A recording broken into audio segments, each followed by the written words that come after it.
Hai, halo sahabat autoimun semuanya. Hari ini saya Dr. Sandra Lango, spesialis penyakit dalam konsultan dermatologi dari Siloam Hospital Lipo Village. Hari ini saya mau membahas tentang gejala-gejala beberapa penyakit rematik, yaitu ankylosing spondylitis, spondyloarthropathy seronegatif, reaktif arthritis, psoriatic arthritis, dan IBD related arthritis atau radang sendi yang berkaitan dengan radang usus. Nah, kenapa saya mau membahas penyakit-penyakit ini dalam satu pembahasan?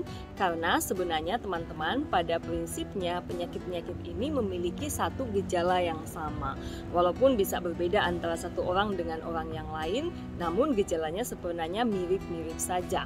Nah, dahulu penyakit-penyakit ini digolongkan dalam satu kelompok besar yang disebut dengan spondyloarthropathy seronegatif. Mengapa digolongkan dalam satu kelompok?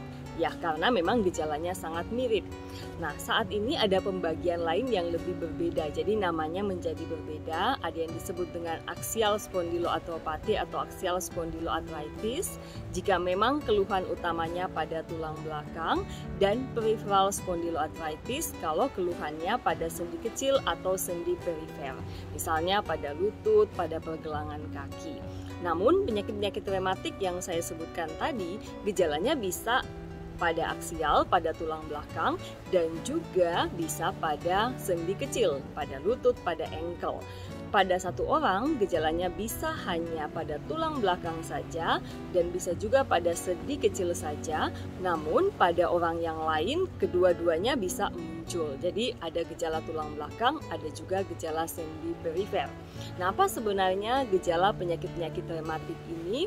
Nah, pada psoriatic arthritis, pada IBD related arthritis, pada ankylosing spondylitis bisa terjadi radang sendi.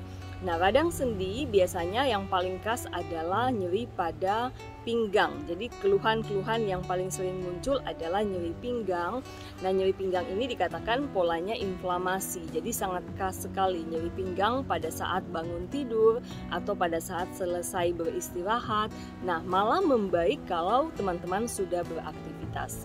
Jadi kalau teman-teman punya psoriasis, punya IBD, dan kemudian mengalami nyeri pinggang, nah hati-hati, jangan-jangan ini radang sendi pada kondisi-kondisi yang saya sebutkan tadi. Nah, gejala yang lain adalah daktilitis. Jadi daktilitis ini adalah pembengkakan yang biasanya terlihat pada jari-jari. Jadi jarinya teman-teman bisa membengkak dan bentuknya seperti sosis, sehingga disebut sebagai jari sosis. Nah, gejala yang lain adalah enthesitis. Jadi peradangan pada jaringan lunak yang melekat pada tulang. Jadi bukan tulangnya sendiri atau sendinya yang meradang, tapi jaringan lunaknya ini. Nah, enthesitis paling sering terjadi pada tendon Achilles, jadi suatu tendon di belakang pergelangan kaki teman-teman, dan ini bisa menimbulkan peradangan, atau fasciitis plantaris. Jadi di bawah telapak kaki ada suatu jaringan lunak yang bisa meradang pada kelompok-kelompok penyakit ini. Nah, gejalanya biasanya kalau bangun tidur menginjak kaki itu telapak kakinya akan nyeri ataupun berjalan bisa sakit. Nah, gejala yang keempat adalah radang sendi perifer atau yang disebut dengan peripheral arthritis.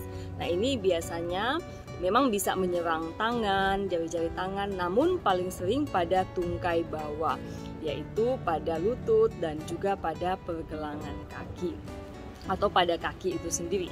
Nah, teman-teman, jadi kalau teman-teman mengalami kondisi-kondisi ini, misalnya teman-teman ada psoriasis dan mengalami kondisi yang saya sampaikan tadi, harus hati-hati bahwa ini adalah suatu radang sendi pada psoriasis atau psoriatic arthritis. Atau teman-teman punya IBD dan mengalami keluhan-keluhan yang saya sampaikan tadi, hati-hati bahwa ini adalah IBD related arthritis. Atau jika ada seorang laki-laki muda yang mengalami keluhan-keluhan yang saya sampaikan tadi, harus hati-hati, jangan-jangan ini merupakan suatu gejala awal dari ankylosing spondylitis. Nah, kalau teman-teman mengalami kondisi itu, konsultasi ke dokter reumatologi yang terdekat untuk mendapatkan diagnosis sedini mungkin dan penanganan seawal mungkin. Demikian penjelasan saya, salam sehat.